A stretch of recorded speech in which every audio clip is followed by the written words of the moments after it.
Hi hello welcome to our channel. இன்னைக்கு நம்ம தீபாவளி ஸ்வீட்டில் பாதுஷா எப்படி பண்ணலான்னு பார்க்கோங்களா. ரொம்ப டேஸ்ட்டாக இருக்குங்க. ஸோ இது ரொம்ப ஈஸியாக எப்படி பண்ணலாங்கிறத நம்ம வீடியோவில் பார்க்கலாம். இது பண்ணுறதுக்காக ஃபஸ்ட்டு கோதுமை மாவு 2 டம்ளர் எடுத்துருக்கேங்க. நீங்கள் மெஷரிங் இது எதுவோ அதில் 2 எடுத்துக்கோங்க. நெக்ஸ்ட் கொஞ்சமாக பேக்கிங் சோடா ஆட் பண்ணிக்கலாங்க.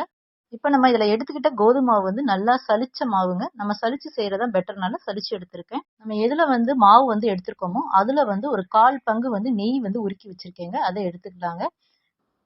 இப்போ நெய் ஊற்றுனதுக்கு அப்புறம் மாவோட நல்லா எல்லா பக்கமும் இருக்க மாதிரி நல்லா ஸ்ப்ரெட் பண்ணி விட்டுறலாங்க. ஸ்ப்ரெட் பண்ணி நல்லா ஈவனாக இருக்கிற மாதிரி ஸ்ப்ரெட் பண்ணிடுறோங்க. இப்போ யூஸ்வலாக பாதுஷான்னு எடுத்துக்கிட்டோம்னாலே மைதா மாவில் தாங்க பண்ணுவாங்க. ஸோ நான் மைதா மாவு வேண்டாம், நம்ம கோதுமை மாவை பண்ணலாங்கிறதுக்காக கோதுமை மாவு எடுத்துக்கிட்டேங்க. ஸோ இது உங்களோட ஆப்ஷன் தான். நீங்கள் மைதா மாவு எடுத்துக்கினாலும் எடுத்துக்கலாங்க. இப்போ நெய் ஆட் பண்ணதுக்கப்புறம் என்ன பண்ணுறோன்னா மாவு கையில் இப்படி பிடிச்சி பார்க்கணுங்க. பிடிச்சி பார்க்கும்போது பிடிக்க வந்துச்சுன்னா, அதாவது குளக்கட்டை மாதிரி நமக்கு பிடிக்க வரணுங்க. அதுதான் இதோட கரெக்டான பதங்கிறது. ஸோ அப்படி பிடிக்க வந்துருச்சுன்னா அதுக்கப்புறம் நம்ம என்ன பண்ணுறோன்னா கொஞ்சம் கொஞ்சமாக இப்படி பிடிச்சி பாருங்கள், எப்படி பிடிக்க வருதுன்னு பாருங்கள். ஸோ இந்த ஸ்டேஜ் வந்துருச்சுன்னா அதுக்கப்புறம் கொஞ்சம் கொஞ்சமாக தண்ணி ஊற்றி நல்லா மாவு எப்பயும் பிசைகிற மணிக்கு பிசைஞ்சு வச்சுக்கலாம். செய்கிறதுலாம் இப்போ ரொம்ப பெரிய கஷ்டமான வேலை இல்லைங்க, ரொம்ப ஈஸியான வேலை தாங்க. ஸோ நீங்கள் அழகாக வீட்டில் ட்ரை பண்ணி பாருங்கள், கண்டிப்பாக சூப்பராக வருங்க. ஸோ எப்பயும் யூஸ்வலாக ஒரே மாதிரி ஸ்வீட் பண்ணாமல் இந்த தடவை இந்த மாதிரி ஒரு பாதுஷா வீட்டில் ட்ரை பண்ணி கொடுங்க. உண்மையிலே எல்லாரும் விரும்பி சாப்பிடுவாங்கங்க. தண்ணி ஊற்றும் போது கொஞ்சம் கொஞ்சமாக தண்ணி ஊற்றி மாவு பிசைஞ்சுக்கோங்க. ஸோ இப்போ ஆல்மோஸ்ட் நமக்கு மாவு ரெடி ஆயிடுச்சுங்க. மாவு பிசைஞ்சு வச்சாச்சு. இப்போ இந்த மாவு நம்ம டிஸ்டர்ப் பண்ண வேண்டாம். இந்த ஒரு 2 hours அப்படியே இருக்கட்டுங்க. மாவு நல்லா ஊறட்டும். ஊறினதுக்கப்புறம் நம்ம பார்க்கலாம். சைட் பை சைடாக ஜீரா ரெடி பண்ணிடலாம். இப்போ நம்ம ஜீரா ரெடி பண்ணிடலாங்க. ஜீரா ரெடி பண்ணுறதுக்கு நம்ம மாவு எதில் எடுத்துக்கிட்டோமோ அதே இதில் 2 டம்ளர் சர்க்கரை எடுத்துக்கலாம். சர்க்கரை எடுத்த அதே இதில் 2 டம்ளர் தண்ணி எடுத்துக்கலாங்க. இப்போ தண்ணி ஊற்றிட்டு சர்க்கரையை நல்லா கரைச்சிக்கலாங்க.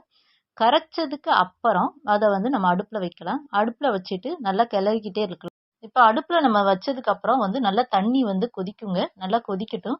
கொதிச்சதுக்கு அப்புறம் நம்ம பதம் பார்த்துடலாம். இதில் பதம் பார்த்தோம்னா ரொம்ப பெருசாலாம் ஒன்றும் இல்லைங்க. வச்சு ஒரு 5 minutes நல்லா கிளறிக்கிட்டே இருங்க. இப்போ நமக்கு தண்ணி நல்லா கொதிச்சிருச்சுங்க. கொதிச்சு ஒரு 5 minutes ஆயிடுச்சு. இப்போ நம்ம கரண்டில் லைட்டாக எடுத்து பார்க்கலாம். கையில் இப்படி பண்ணும்போது நமக்கு கையில் அப்படியே ஒட்டுற மாதிரி வரணுங்க. ஸோ இப்போ வரல. ஒரு 2 minutes இன்னும் கொஞ்சம் ஸ்டவ்வில் வைக்கலாம். வச்சு நம்ம பார்க்கலாம். ஸோ இப்போ நம்ம பார்த்தோம்னா கையில் நல்லா ஒட்டி வருதுங்க. அதாவது கையில் 2 விரலை இப்படி எடுத்து பார்த்தோம்னா லைட்டாக அந்த ஒட்டி அப்படியே ஒரு நூல் மாதிரி வருங்க. ஸோ இதுதான் இதோட ஸ்டேஜ். இப்போ பார்த்தீங்கன்னா தெரியும். ஸோ இந்த ஸ்டேஜில் நம்ம ஸ்டவ் ஆஃப் பண்ணிடலாம். இப்போ மாவு 2 hours ஆயிடுச்சுங்க. நல்லா ஊறிடுச்சுங்க. இப்போ பாதுஷா நம்ம ரெடி பண்ணிடலாங்க. ஸோ அதுக்காக இப்படி ஃபஸ்ட்டு வடைக்கு நம்ம எப்படி தட்டுவோமோ உளுந்த வடைக்கு அந்த மாதிரி தட்டிட்டு நடுவில் ஒரு ஹோல்ஸ் போட்டுக்கலாங்க. அவ்வளோதாங்க. இது பெருசாக ஷேப் எதுவும் நம்ம பண்ண வேண்டியது இல்லைங்க. ஸோ இந்த மாதிரி உள்ளங்கையில் தட்டிட்டு நடுவில் லைட்டாக ஒரு ஓட்டை போட்டுக்கோங்க. ஸோ போட்டு எல்லாத்தையும் நம்ம ரெடி பண்ணிடலாங்க. ஸோ எல்லாமே ஈவனாக வரணும்னு நினச்சிங்கன்னா ஃபஸ்ட்டே மொத்தமாக உருண்டை போட்டு வச்சுக்கிட்டு நீங்கள் பண்ணிங்கன்னா ஷேப் நமக்கு எல்லாமே ஈவனாக வருங்க. இப்போ நான் பொரிச்சு எடுத்துருக்கிறதுக்காக ஒரு கடாயில் எண்ணெய் ஊற்றிருக்கேங்க. எண்ணெய் லைட்டாக சூடானோடனே நம்ம இதை போட்டுடலாம். ஸோ ரொம்ப எண்ணெய் காயணுங்கிற அவசியம் இது கிடையாதுங்க. லைட்டாக எண்ணெய் காஞ்சோனையுமே 1 by 1 போடலாங்க. இது வேக வைக்கிறதுக்கு மீடியம் ஃப்ளேமில் வச்சு வேக வச்சுக்கோங்க. ஹை ஃப்ளேமில் வச்சிங்கன்னா மேலே வெந்திருக்கும், உள்ளே வெந்திருக்காது. ஸோ அந்த மாதிரி ஃப்ளேம் வச்சு நம்ம பொரிச்சு எடுத்துக்கலாம். ஸோ இதை நம்ம சூட்டோட போட வேண்டாங்க. லைட்டாக ஆறுனதுக்கு அப்புறம் அதே மாதிரி ஜீரா என்னன்னா லைட்டாக வெது வெதுப்பாக இருக்கும் போது 1 by 1 இதில் போட்டுலாங்க. இப்போ இதில் என்ன ஆகும்னா லைட்டாக கிறிஸ்டல் ஃபார்ம் ஆயிருக்குங்க. இந்த கிறிஸ்டல் வேண்டாம்னு நினச்சிங்கன்னா லெமன் பிழிஞ்சு விட்டிங்கன்னா கிறிஸ்டல் ஃபார்ம். இன்னொன்று இதில் குலோப் ஜாம் மாதிரி இது அப்படியே ஜீராவில் ஊற வேண்டிய அவசியம் இல்லைங்க. இது போட்டு ஒரு 15 minutes ஊற வச்சுட்டு நீங்கள் எடுத்துட்டு அடுத்த ஷிஃப்ட் கூட நீங்கள் போட்டுக்கலாங்க. அதே சேம் ஜீராலேயே. ஸோ நமக்கு இப்போ டேஸ்டான பாதுஷா ரெடி ஆயிடுச்சுங்க. ஐ திங்க் இந்த வீடியோ உங்களுக்கு யூஸ்ஃபுல்லாக இருக்கும்னு நினைக்கிறேன். பிடிச்சிருந்தா இந்த வீடியோக்கு ஒரு லைக் பண்ணுங்கள். முடிஞ்சால் ஒரு சப்ஸ்கிரைப் பண்ணி சப்போர்ட் பண்ணுங்கள்.